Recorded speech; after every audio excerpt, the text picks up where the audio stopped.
since Cleo's mother had gone, was not really thoughtless.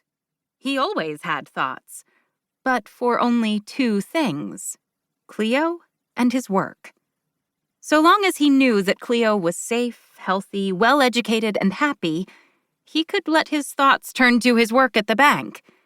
And this tended to push out lesser, everyday thoughts, like being sure to close the apartment door behind him so that Muffin would not sneak out. Cleo stepped into the hall. She looked left and she looked right. "Muffin?" There are different ways to look for a cat.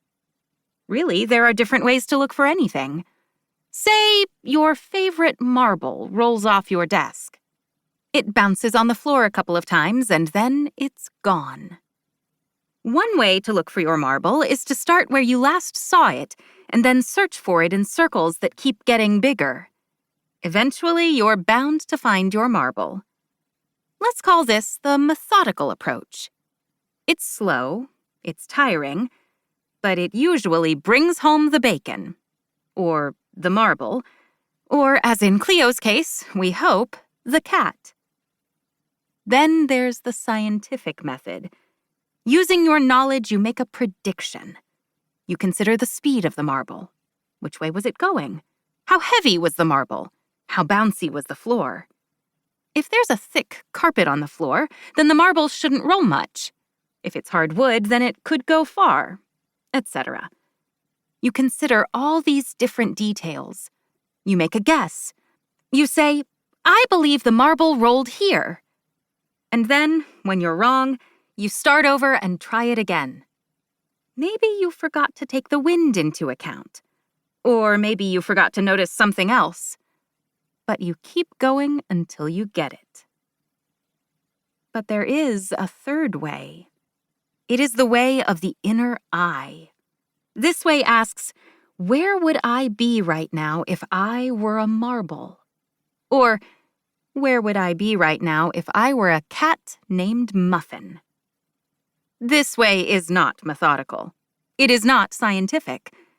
Or maybe if it is scientific, it's a kind of science we don't know yet.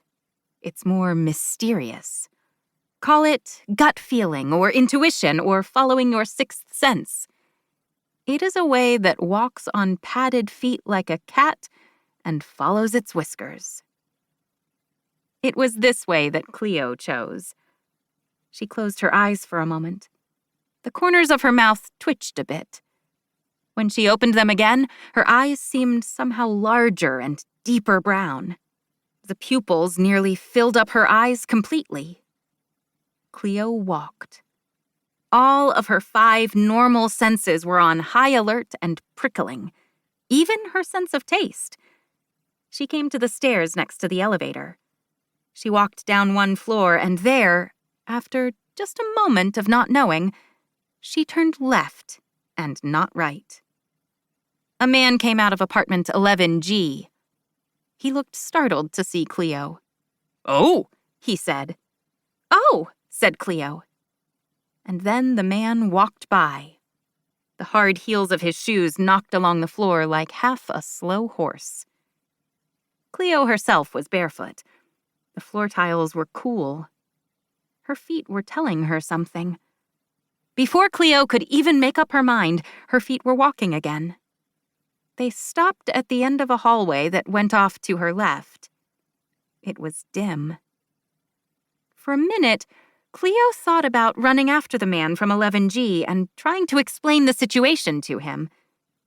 But, on second thought, Cleo didn't think he was the kind of man who would know what to do in a situation like this. She looked down the side hall again. It was very, very dim. Actually, this was the kind of situation where she especially missed her mother.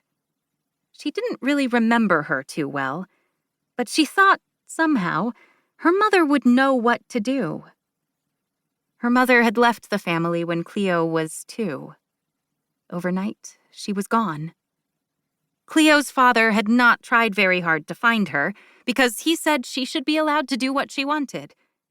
He said she was a mysterious woman. She would come back when